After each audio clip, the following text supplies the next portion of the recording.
Indian Trade Minister Piyush Goyal has said that India will not bow down to punitive US tariffs imposed on it, but instead will focus on capturing new markets.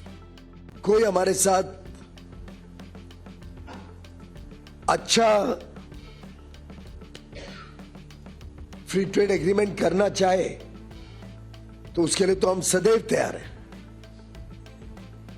पर किसी भी प्रकार का भेदभाव मुझे लगता है भारत का 140 करोड़ देशवासियों का जो आत्मविश्वास है, आत्मसम्मान है, उसको मद्देनजर रखते हुए हम ना तो कभी झुकेंगे ना कभी कमजोर होंगे। एक साथ मिलकर हम आगे बढ़ते रहेंगे,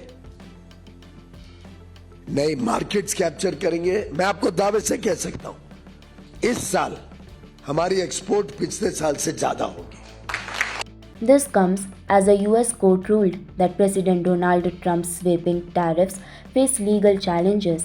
The court said the International Emergency Economic Powers Act, or IEEPA, passed in 1977, gives President certain emergency powers, but it does not grant unlimited authority to impose tariffs or taxes.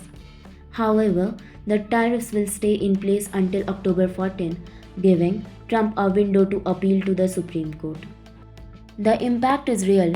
From textiles and seafood to jewelry exports, Indian businesses are reporting cancelled orders, with rivals like Bangladesh and Vietnam stepping in.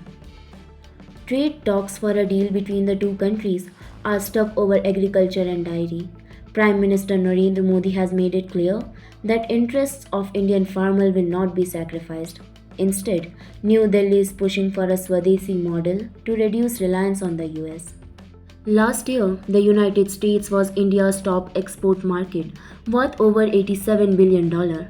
But with Trump's latest tariff, analysts warn that these duties could cripple smaller Indian firms.